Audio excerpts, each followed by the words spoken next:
하나님의 말씀 신약성경 히브리서 10장 32절에서 마지막 39절에 있는 말씀까지 한 절씩 나눌 수 있고 마지막 절은 같이 읽습니다.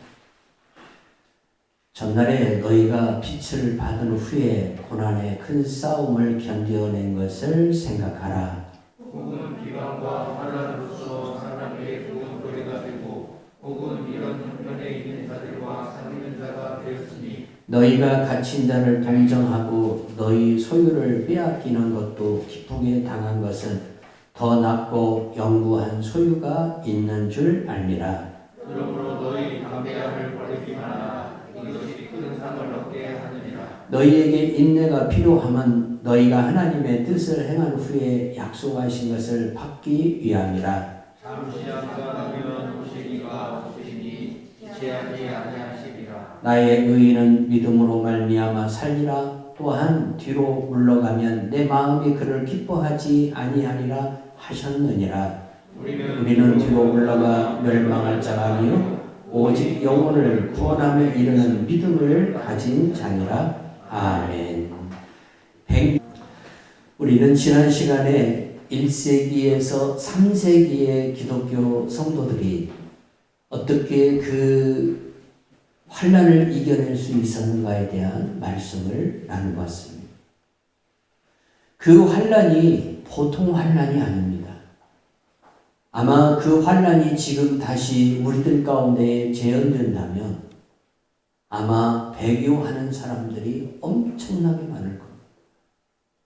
자본주의 속에서 풍요와 배부름 속에 사는 우리들이 1세기에서 3세기의 초대 그리스도인들이 겪었던 환난을 만약 겪게 된다면 과연 얼마나 예수님을 시인하며 예수님을 믿으며 신앙생활을 할 것인지 의문스럽기가 참 약이 없습니다. 1세기에서 3세기의 성도들은 죽음이라는 과정이 상식이 되어 있었습니다. 날이면 날마다 순교가 발생합니다. 네로 같은 경우에는 하루에 몇 명씩 그리스도인들을 죽이는 것을 낙으로 여겼을 정도입니다. 도미티안 황제 같은 경우에도 엄청나게 많은 그리스도인들을 원형격 극장에다가 집어넣어 죽음에 이르게 만들었습니다. 그것뿐만 아닙니다. 로마의 황제들이 하나같이 그렇게 기독교를 핍박하고 기독교를 잔해할 때에 하나님께서 그러나 사도 바울이 땅에서 눈물로 기도하고 속사도들이 예수 이름을 부인하지 않고 끝까지 그들이 순교하면서도 복음의 이 정신을 지키고 복음을 전한 그 순교의 믿음을 보시고 그걸 기억하시고 콘스탄티노 황제가 로마의 황제가 되었을 때에 드디어 기독교는 로마 정부로부터 공인되어서 지하에서 지상으로 올라오는 영광을 잊게 됩니다. 다 이게 여러분 누구 때문입니까? 그리스도 예수를 믿는 초대 사도들과 또한 속사도 시대 그리고 교부 시대의 이 3대의 기독교 지도자들이 피를 흘리면서 싸웠던 승리의 결과입니다.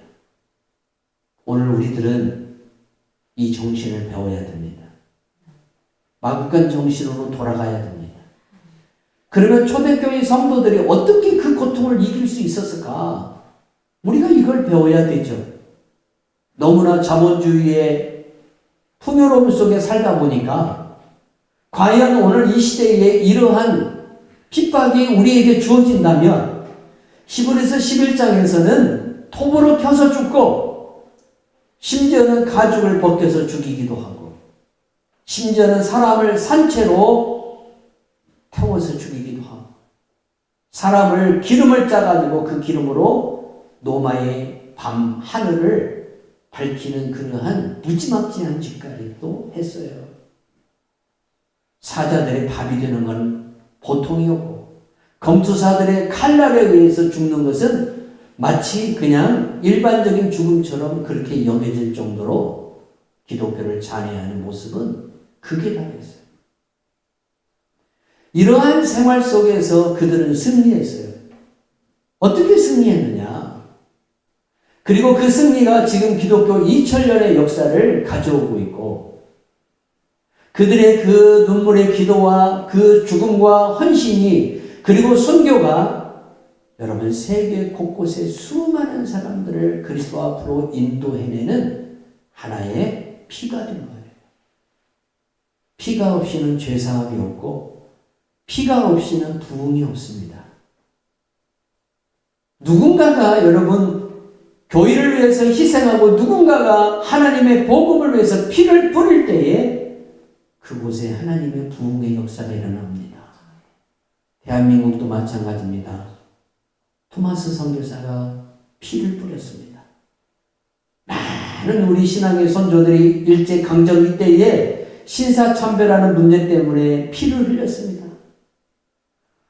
6.25라는 그 동족 상잔의 전쟁을 통해서 많은 그리스도인들이 공산당에게 죽임을 당해야만 되었습니다. 그래도 예수를 부인하지 않았습니다. 먹고 사는 것 때문에 잠시 생명을 더 연장하기 위해서 그분들은 예수를 부인하지 않았습니다. 도리어 예수를 부인하고 신사 앞에 참배한 사람들까지 용서해 주었습니다.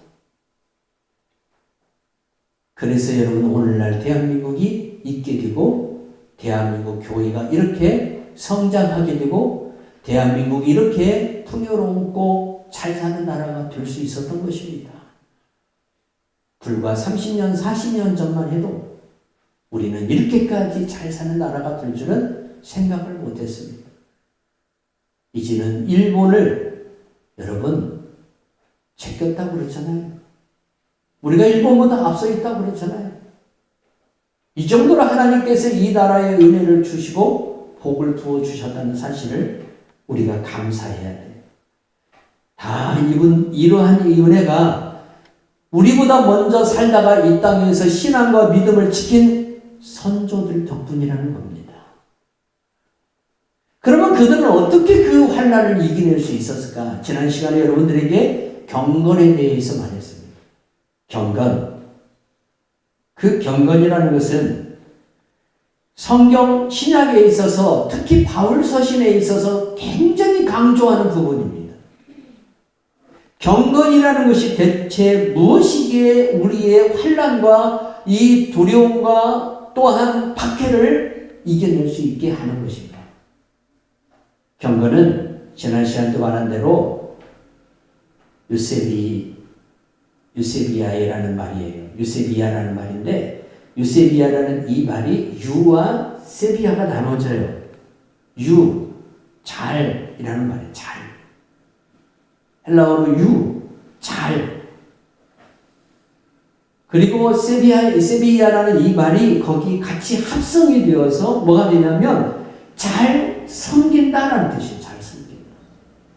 경건은 다른 것이 아니에요. 잘 섬기는 거예요. 잘 섬기는 거.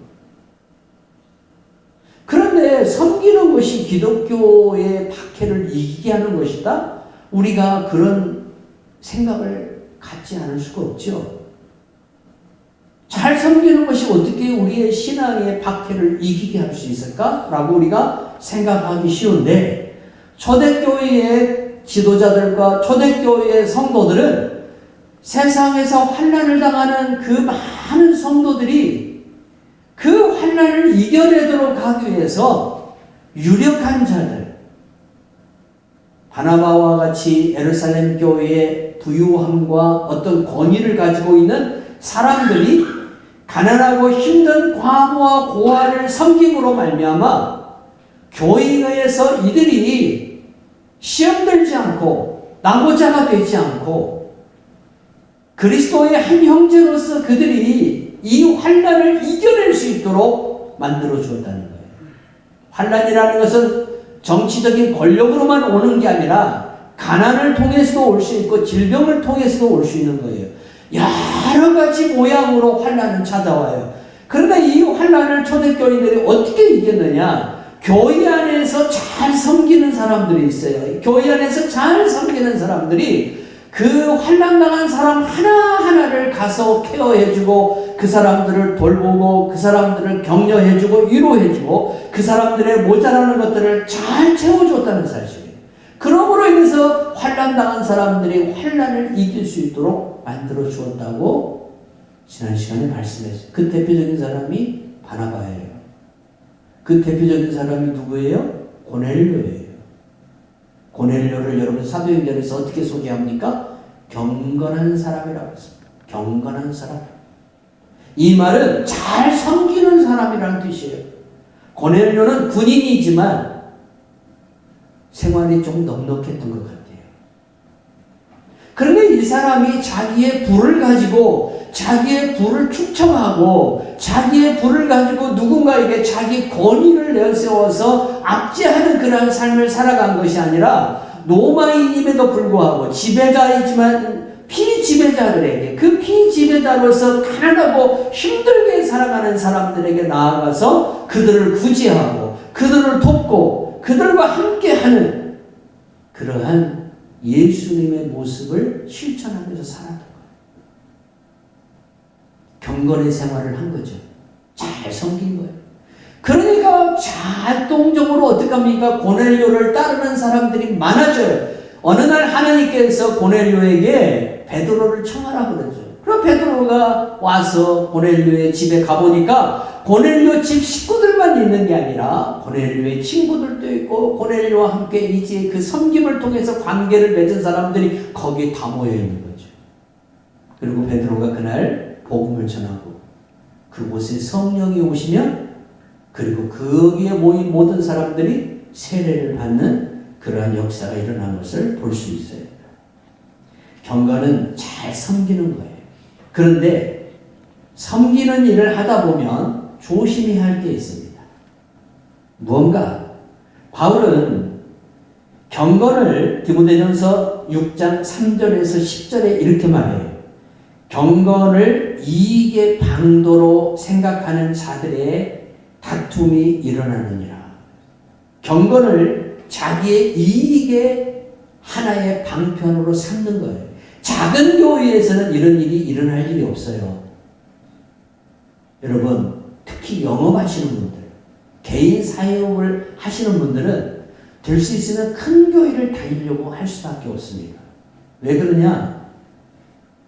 큰 교회를 가야 영업이 좀 더 활성화되어지고 그 성도들이 와서 소비를 해주기 때문에 자기의 영업에 이익이 될 수 있기 때문이에요. 그래서 작은 교회, 이 개인 사업을 하시는 분들이 작은 교회를 다닌다는 것은 참 대단한 거예요. 참 대단한 거예요. 왜 그러냐면 모든 사람들이 다 자기 이익을 추구하고 나아가는 삶을 살기 때문에 섬기는 것을 통해서 자기의 뭔가 이익을 추구하려고 하는 것은 당연한 거예요. 특히 정치인들이나 여러분 많은 그러한 서비스 산업에 종사하시는 분들을 한번 보세요. 뭔가 사람들에게 공짜로 주는 것들이 많이 있을지라도 사람들에게 그게 공짜로 주는 게 아니라 다 자기의 이득에 위한 그 이득을 위한 하나의 어떤 프로그램이고 하나의 어떤 계획이고 정책들이는. 근데 바울은 뭐라고 얘기해요? 섬김을 그렇게 경건을 그렇게 이용하지 말라는 거예요. 하나님을 섬기고 이웃을 섬기는 일은 그 하나님을 섬기고 이웃을 섬기는 일로 끝나야 돼. 복은 누가 주시느냐? 사람이 주는 게 아니라 하나님이 주시는 거예요. 사람이 내게 아무리 많은 것을 갚은다 할지라도 그건 한계가 있어요. 여러분, 특히 영업하시는 성도님들은 하나님이 사람을 보내주셔야 되고 하나님이 그 영업의 주인이 되셔서 그 영업을 경영하셔야 됩니다. 그래서 작은 교회를 섬길지라도 그 작은 교회를 섬김에도 불구하고 몇 배의 하나님의 축복이 넘치는 성도들의 삶이 되려면 섬김에 있어서 이 경건의 생활을 잘하라는 겁니다. 그러면 이 경건의 생활을 통해서 자신만 하나님 앞에 복을 받는 것이 아니라 또 자기가 섬기는 사람들로 인해서 하나님의 교회가 더욱 기쁨과 환난과 어려움을 이겨내는 그러한 역사가 나타난다는 거예요. 그래서 바울은 디모데에게 편지하면서 경건의 모양만 있고 경건의 능력을 부인하는 자와 함께하지 말라고 해요. 경건의 모양은 있어요. 내가 어렸을 때부터 신앙생활로 뭐 그런 습관들은 있어요. 교회들마다 다 이 시간에 예배드려요. 하루 종일 예배드리는 교회도 있어요. 1부에서 13부까지. 큰 교회들은 그래요. 그렇게 많은 예배가 진행이 되고 많은 기독교 프로그램이 진행이 될지라도 그 속에서 하나님의 성령의 역사가 나타나지 않으면, 물과 성령으로 거듭나지 아니하고 변화되는 삶이 나타나지 않으며 또 하나님의 그 놀라운 능력의 역사가 나타나지 않는다면 모양은 충만하지만 더 이상 하나님께서 기뻐하는 예배가 될 수 없다는 사실입니다. 우리는 예배를 통해서 또 예배에 참여하는 우리들의 모습을 통해서 날로 변화되고 새 사람을 입어가는 성도가 되어야 되고, 이제는 그리스도 예수가 내 안에 거하심으로 말미암아 나타나는 성령의 권능이 내 삶을 다스리시고 인도하는 삶을 살아야 한다는 것입니다. 우리가 이것을 부인하는 자들이 되어서는 안 됩니다. 디모데후서 3장 1절에서 5절에 있는 말씀을 우리가 잘 기억해야 됩니다. 경건의 모양은 있으나 경건의 능력은 부인하니 이 같은 자들에게서 내가 돌아서라. 의사가 병을 고치는 건 사실입니다. 그러나 성도 여러분, 의사가 병을 고치지만 약을 때 우리가 때로는 먹어야 되지만 기도가 함께 해야 될 줄로 믿습니다. 내 질병도 하나님 앞에 고해야 됩니다. 내 연약함도 하나님 앞에 말을 하고 의사를 통해서 하나님의 은혜가 더 충만함으로 치료될 수 있도록 그렇게 기도하는 것이 경건의 참 모습이라고 볼 수 있습니다. 두 번째는 어떻게 초대교인들이 이 위기와 이 환난을 넘길 수 있을까? 잠시 동안 이어지는 환난이 아니에요. 그냥 불과 한 1, 2년 정도 주어지는 환난이 아니라 300년 동안 이어졌어요. 300년 동안. 3세기니까 300년 동안 이어졌다 이 말입니다. 이 엄청난 시간 동안 어떻게 기독교는 도리어 그 박해 속에서 더 왕성하게 부흥할 수 있었을까? 이 비결이 뭐냐? 첫 번째가 경건의 능력이 그들 안에 있다는 거예요. 두 번째는 이들 안에 뭐가 있습니까? 감사의 고백 행위가 있었어요. 환난을 이겨내는 하나님의 두 번째 비밀은 감사의 고백과 행위입니다. 하나님은 감사하는 자의 기도를 들으시고 그 사람의 마음과 생각을 지켜주십니다. 우리가 환난 중에도 감사함으로 기도해야 되는 이유가 뭘까요? 환난 중에 상처받기가 쉽습니다. 환난은 고통을 가져오기 때문에 많은 우리에게 상처를 줘요. 또한 환난은 우리가 더 마음을 황폐해질 수밖에 없는 상황으로 나를 이끌어가요. 환난이 오면 내 마음이 더 황폐해져요. 생활도 황폐해지고 마음도 황폐해지고. 그래서 여러분 감사가 나오지는 않아요. 고통이 크면 클수록 감사도 크게 반비례적으로 나타나야 되는데 우리가 일반적으로 살아가기 때문에 고통이 크면 한숨부터 나오고 탄식부터 나오고 고통이 클수록 우리에게 원망과 불평이 더 많아질 수밖에 없다는 거예요. 일반적인 사람들은 그래요. 그러나 성령이 우리 안에 거하시고 그리스도의 말씀에 붙들린 사람은 환난이 오면 기뻐하고 고난 속에서도 주님을 찬송하고 주님 앞에 기도하고 감사함으로 고백해요. 왜 그럴까요? 그 고난 속에서 하나님이 하시는 일들이 있기 때문에 그래요. 하나님은 반드시 그 고난을 통해서 당신의 뜻을 이루셔요. 그 뜻이 이루어짐을 우리는 기뻐하고 감사해야 될 줄로 압니다. 그래서 우리가 환난이 왔을 때에 마음을 빼앗기지 말아야 한다는 겁니다. 마음을 빼앗기면 마귀가 와서 내 마음에 틈을 노리고 그 틈을 통해서 계속해서 내 안에 들어와서 나에게 어떻게 왕노릇을 해버려요. 자꾸만 비관적으로 생각하게 하고 자꾸만 넘어지게 하고 자꾸만 불평과 원망을 내 입에서 앞세우게 만드는 것이 사단이 쓰는 하나의 술수라는 사실입니다. 하나님은 분명히 이 고난을 통해서 새로움을 인도하시고 역사할 거라는 믿음을 갖고 하나님께 감사하시기 바랍니다. 시편 50편 14절에서 15절 말씀 보세요. 감사로 하나님께 제사를 드리며 지존하신 이에게 내 세원을 갚으며 환난 날에 나를 부르라. 내가 너를 건지리니 내가 너를 영화롭게 하리라. 아멘. 진정한 감사는 하나님이 나를 사용하는 통로에 감사하는 거예요. 자, 어떤 사람은 씨를 뿌리는 일을 맡깁니다. 어떤 사람은 물 주는 일을 맡깁니다. 어떤 사람은 거두는 일을 맡깁니다. 여러분, 이 세 사람 중에 제일 좋은 사람이 누굽니까? 거두는 사람입니다. 제일 좋아요. 자기가 다 거둬들이잖아요. 그런데 씨를 뿌릴 때는 눈물로 씨를 뿌린다고 그랬습니다.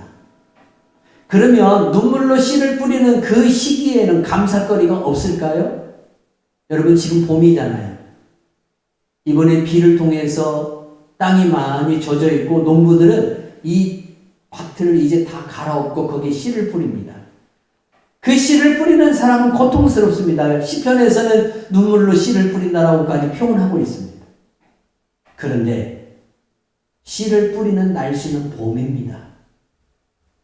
성도 여러분, 거두는 사람은 봄을 모릅니다. 봄에는 따뜻한 햇볕이 있습니다. 봄에는 순이 땅을 비집고 올라오는 힘이 있습니다. 이것은 봄만 느낄 수 있고 봄에만 우리가 누릴 수 있는 행복입니다. 그래서 봄에 씨를 뿌리는 자는 봄의 따뜻함을 느끼므로 감사하면 되고, 봄에 씨를 뿌릴 때에 그 고통이 있을지라도 땅에서 올라오는 그 새 힘을 보면서 우리가 감사하면 되는 겁니다. 여름에 물을 주는 사람은 얼마나 더 힘듭니까? 그 뜨거운 날 물을 줘야 되니 얼마나 힘들겠어요? 그런데 한번 보세요. 여러분, 여름날에는 소나기가 있습니다. 소나기는 겨울에는 어울리지 않습니다. 봄에도 어울리지 않습니다. 가을에도 어울리지 않습니다. 소나기는 여름에만 어울립니다. 여름이라는 부분에 내가 일을 맡아서, 여름이라는 그 직분을 맡아서 여름에 감당하는 그 뜨거움과 고통을 내가 겪어야만 되는 그러한 사명이 내게 주어졌을지라도 하나님은 그 사람이 그 뜨거운 햇볕 아래에서 고통받는 것으로 끝나게 하는 것이 아니라 그 사람이 또 여름을 감사할 수밖에 없는 소나기를 주신다는 겁니다. 여름에는 소나기가 있습니다. 봄에는 따뜻한 햇볕이 있습니다. 가을에 추수한 것을 거두는 사람들은 조심해야 됩니다. 뭘 조심해야 할까요? 겸손해야 됩니다. 내가 뿌린 것이 아닙니다. 내가 심은 것이 아닙니다. 내가 물 준 것이 아닙니다. 거두는 일만 할 뿐입니다. 지금 21세기를 살아가는 한국교회는 거두는 일만 하고 있습니다. 우리의 신앙의 선조들은 뿌렸습니다. 눈물로 뿌렸습니다. 그 박해 속에서, 그 환난 속에서 그분은 뿌렸습니다. 그리고 그 다음 세대들은 물을 부지런히 주었습니다. 그러나 그분들은 그런 삶을 살아가도 입에서 감사를 떠나지 않았습니다. 감사를 떠나지 않았습니다. 그런데 거두는 그 풍요의 삶을 살아가는 우리들이 왜 그분들보다 더 감사하지 못하고 더 기뻐하지 못하고 살아가야 되느냐 이거예요. 왜 그분들보다 더 원망과 불평이 앞서야 되죠? 왜? 무엇이 부족해서? 그래서 거두는 사람은 항상 겸손함으로 하나님이 이 가을의 추수를 나에게 맡겨주신 것을 감사해야 된다는 사실이에요. 하나님께서 이스라엘 백성들에게 항상 명심하라고 한 것이 신명기서 16장에 나와요. 너는 애굽에서 종되었던 것을 기억하고 이 규례를 지켜 행할지니라. 종되었던 것을 기억하라는 거예요. 네 과거를 기억하라는 거예요. 내가 너에게 어떤 은혜를 주었고 너를 어떻게 인도해냈는가를 기억하라는 거예요. 잊어버리지 마십시다. 우리가 죄 가운데서 구원받았고 우리를 죄 가운데서 살리셨고 우리를 오늘 하나님의 자녀 되게 하고 하나님의 이름을 부르게 하고 승리하게 하신 분이 예수 그리스도라는 것을 잊어버리면 안 된다는 사실입니다. 우리가 환난을 이기지 못하고 무너질 수밖에 없는 상황에서도 나를 붙들어 주시고 인도하셔서 하나님을 더욱 알게 하시고 그 사랑에 더욱 감사하게 하신 하나님 앞에 감사하시기 바랍니다. 감사는 환난 날에 나를 견디게 하고 나로 하여금 하나님의 영광을 나타나게 하는 하나님의 선물입니다. 어려울 때일수록 더 감사하십시오. 그러면 그 환난을 이길 수 있습니다. 이게 신비입니다. 환난이 올수록 박해가 올수록 힘들수록 섬기십시오. 경건을 실천하십시오. 환난이 오고 힘들고 고통이 올수록 여러분 주님께 감사하십시오. 이게 환난을 이기고 우리가 승리할 수 있는 놀라운 은혜입니다. 하나님은 우리에게 어떤 은혜를 주셨을까? 여러분 최근에 젊은이들이 사용하는 언어 중에 이런 언어가 있어요. 아비투스라는 말이 있어요. 아비투스. 젊은이들이 사용하는 최근의 용어들인데 프랑스의 사회학자인 브르드웨가 만든 용어예요. 이 사람이 처음 이 용어를 만들어냈는데 뭐냐면 성공하기 위해서 내 안에 천성적으로 가지고 있는 것을 발굴하고 그것을 개발해서 나의 성공에 그걸 쓰라는 거예요. 천성적으로 가지고 있다는 거예요. 이걸 가리켜서 흔히 제2의 본성이라고 그래요. 우리가 학교에 가서 선생님에게 듣고 배우고 부모에게 듣고 배운 그러한 것들이 있지만 그것이 우리에게 학습되어 있지만 이것 이전에 하나님께서 내 안에 부어주신 본성이라는 게 있어요. 본성. 우리가 어떤 사람이 꼭 출입문을 오갈 때에 예를 들어서 출입문을 오갈 때에 문을 닫지 않고 들어가는 분들이 있어요. 그러면 문 좀 닫어 그렇게 이야기하면 이분이 뭐라고 웃으면서 그냥 천성이 그래 이렇게 이야기할 때가 있어요. 그 천성이라는 것이 바로 뭐냐면 아비투스라는 거예요. 이것을 개발하는 거예요. 이것을 쓰라는 거예요. 그래서 21세기 교육에 이게 새로운 화두로 떠오르고 있어요. 그래서 우리 학생들의 안에 있는 어머니의 태중에서 자랄 때에 이미 하나님이 내 안에 주신 그 본성이라는 게 있다는 거예요. 이 본성. 이 본성을 개발하고 이 본성을 잘 가꾸어서 훌륭한 사람으로 나를 만들어 가라는 것이 바로 프랑스의 사회학자인 브르드웨가 주장하는 내용이에요. 우리에게 있어서는 이것을 어떻게 이해하게 될까요?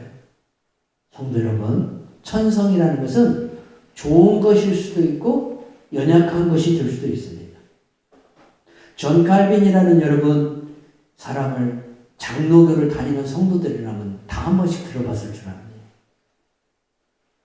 칼뱅이라고도 부르죠. 이 칼뱅이 26세에 기독교 강요를 씁니다. 26살에 기독교 강요라는 책을 쓰는데 이 책에서 그가 뭐라고 고백하냐면 나는 간결한 것을 좋아한다 그래요. 간결한. 그게 자기의 천성이라는 거예요. 복잡한 걸 싫어한대요. 간결한 걸 좋아하는데 그 본성적인 이 간결함을 가지고 쓴 책이 기독교 강요예요. 조금 신앙이 있는 성도들은 한 번씩 읽어봐야 할 필요성이 있어요. 특히 사역을 하는 사역자들은 반드시 읽어봐야 돼요. 그 책을 읽으면 간결하게 되어 있어요. 이 기독교를 강요를 해놨는데 기독교가 무언가에 대해서 강요를 해놨는데 그걸 아주 간결하게 해놨어요. 우리가 아는 사람 중에 여러분 인디안들에게 나아가서 복음을 전했던 사람 한 분이 있습니다. 데이빗 브레이너드라는 사람이 있는데 이 사람은 천성적으로 굉장히 약한 건강을 가지고 태어난 사람이에요. 태어나면서부터 너무 약한 몸을 가지고 태어났어요. 근데 이 사람이 불과 여러분 얼마 살지도 못하고 죽었어요. 이 사람은 유명한 설교가도 아니고 이 사람은 유명한 어떤 그러한 업적을 남긴 기독교 역사에 존경받는 그러한 인물편에 들어가지 못하는 사람이었어요. 그런데 요한 웨슬레가 뭐라고 이야기하냐면 브레이너드를 배워야 된다. 참 나는 이 사람을 존경한다라고 고백할 정도예요. 인도의 복음의 문을 떤 윌리엄 캐리, 그리고 헨리 마틴, 짐 엘리오트라는 여러분 이 사람들을 다 들어봤을 줄 압니다. 이 사람들이 한결같이 존경하는 한 인물이 바로 누구냐면 브레이너드라는 사람이에요. 이 사람은 29살 때 죽었어요. 29살 때. 미국의 영적 대각성을 일으켰던 조나단 웨드워드의 사유이기도 해요. 이 조나단 웨드워드가 뭐라고 했냐면 내 마음에 불을 지핀 사람이 바로 브레이너드라고 이야기를 할 정도였어요. 근데 이 사람은 천성적으로 굉장히 약해요. 아주 약해요. 그래서 어떻게 하느냐? 하나님 앞에 기도할 수밖에 없어요. 하나님 앞에 간절히 기도하는, 날마다 무릎으로 사는 사람이었어요. 이 사람 마지막 죽을 때까지 기도를 해요. 마지막 죽을 때까지. 크리스찬 다이제스트에서 여러분 이분에 관한 책이 나와 있습니다. 한번 사서 읽어보시기 바랍니다. 정말 기독교 역사에 대단한 사람. 이 사람이 대단한 게 아니라 이 사람에게 영향을 받은 사람들이에요. 이 사람에게 도전을 받은 사람들이 기독교 역사의 한 획을 다 그은 사람들이에요. 그러면 그 획을 긋도록 그렇게 그렇게 위대한 부흥사가 되고 그렇게 위대한 선교사가 되고 그렇게 위대한 하나님의 종들이 되기까지 누가 있었냐면 바로 기도의 사람 브레이너드라는 사람이 있었어요. 인디언들에게 나아가서 선교를 했는데 뉴욕 장로회에서 안수를 받고 인디언들에게 나아가서 선교를 했는데 인디언들이 듣겠습니까? 안 듣죠. 그러니까 거기에 이르는 절망, 자기 건강이 따라주지 못하는 그 절망, 폐결핵이 걸려서 죽어가는 그 절망, 천성적으로 타고난 약함이 그를 너무 고통스럽게 했어요. 건강하게 사역을 하면 얼마나 좋아요, 건강하게. 그런데 너무 약하게 태어났고 거기다가 폐결핵이 왕으로 인해 가지고 사역을 도저히 할 수 없는 그런 지경에서 절망과 낙심해서 하나님 앞에 뭐라고 기도를 하냐면 하나님 오늘 내 영혼을 좀 거두어가십시오. 얼마나 고통스러워. 근데 그렇게 절망하고 있을 때 65명의 인디안들이 그에게 세례를 받고 그날 성령이 그들에게 임해서 완전히 변화가 돼요. 이 사람을 통해서. 그리고 인디언 복음화가 되기 시작하는 거예요. 백인들이라면은 쳐다도 안 보는 인디언들이 마음의 문을 열고 예수 그리스도의 복음을 받아들이기 시작한 거예요. 무엇이? 천성적으로 약하기 때문에 그는 기도할 수밖에 없었어요. 하나님 나 좀 도와주세요. 나 좀 살려주세요. 그런데 그 기도가 인디언들에게 복음의 문을 여는 역사가 되었고 이 기도가 많은 기독교의 위대한 영웅들의 도전이 되어서 그들이 하나님의 사람들로 우뚝 서게 만드는 결과를 가져오게 만들었다는 내 안에 천성적인 게 뭡니까? 불같은 성격이 내 안에 천성적인 겁니까? 그러면 그 불같은 성격을 가지고 하나님의 복음을 베드로처럼 전하시기 바랍니다. 내게 정말 침착함이 있습니까? 그러면 믿음의 견고함을 이 침착함을 통해서 끝까지 유지하고 나아가시기 바랍니다. 하나님이 내게 천성적으로 준 성격들이 있어요. 천성적으로 준 것들이 있어요. 이것을 바꿔달라고 할 것이 아니라 이것이 내가 하나님 앞에 붙들려서 하나님 앞에 쓰임받게 해주십시오. 하나님 앞에 쓰임받게 해주십시오. 그러한 성도가 되시기를 바랍니다. 브레이너들은 바로 그러한 부분을 놓고 기도했습니다. 자기가 연약하기 때문에 결국 자기 연약함을 도울 수 있는 분은 하나님밖에 없었어요. 근데 그 연약함을 통해서 사도 바울처럼 하나님의 역사가 나타났던 거예요. 그래서 존 웨슬리뿐만 아니라 윌리엄 캐릭같이 그 사람의 영향을 받아서 결국 이 사람들을 통해서 세계 복음화가 이루어지고 엄청난 여러분 복음의 능력이 온 세계로 퍼져나가게 된 거예요. 특히 미국의 영적 대각성을 일으켰던 조나단 웨드워드는 이 사위되는 이 목사님을 통해서 도전을 받아서 결국 미국의 영적 대각성을 일으키는 주인공으로 세워지는 것을 볼 수 있어요. 우리가 왜 싸워야 될까요? 예수님이 싸워서 승리했기 때문에 우리가 싸워야 돼요. 우리도 싸워야 돼요. 성도 여러분, 그러면 싸움은 패하려고 하는 게 아닙니다. 이기려고 하는 겁니다. 싸움에서 지려고 이미 질 생각부터 가지고 나가는 사람이라면 그 사람은 게임을 해보나 마나 지는 겁니다. 이기려고 싸움을 해야 됩니다. 마귀와 싸우면서 악한 정사를 가지고 헌세를 가지고 기독교를 무너뜨리려고 하는 그 사람들과 싸워서 이겨야 되는데 여러분 허드슨 테일러 보십시오. 대단합니다. 이 사람은 사람의 눈에 보기에는 패한 사람처럼 보였습니다. 그런데 허드슨 테일러가 만든 중국 내륙 선교회 OM이죠. OM 선교회가 싱가포르로 철수를 해요. 중국의 복음은 끝났다고 그랬어요. 그런데 마오쩌둥이 죽고 난 뒤에 등소표형이 등장하고 등소표형이 중국 내에 있는 기독교인들을 조사를 해보라 하니까 얼마가 나오냐면 지하교회 성도들이 1억 명이 넘어요. 대한민국 예수 믿는 사람들하고는 비교가 안 돼요. 물론 대륙이 크기 때문에 인구가 많기 때문에 그렇다고 하지만 공산주의의 그 철저한 핍박 속에서 이들이 이렇게 승리하고 있어요. 어떻게? 허드슨 테일러가 마오쩌둥을 이긴 거예요. 이게 하나님의 복음의 능력이에요. 싸워서 이겨한다는 겁니다. 선교사님들은 단지 복음을 전하러만 가는 게 아니라 그곳에 있는 악한 영들과 싸워야 됩니다. 싸워서 어떻게 해야 됩니까? 이겨야 됩니다. 그 이김에 있어서 가장 필요한 것이 기도입니다. 기도예요. 선교를 물질로 가지고 한다고 하지만 여러분 전도도 우리가 또 섬김을 통해서 한다고 하지만 그러나 이 섬김이 능력으로 나타나고 선교가 능력으로 나타나고 전도가 능력으로 나타나려면 반드시 뭐가 필요하냐? 기도가 있어야 한다. 그 기도의 사람을 통해서 하나님이 성령의 놀라운 역사를 일으킨다는 사실입니다. 초대교회 성도들은 구경거리가 됐습니다. 조롱거리가 됐습니다.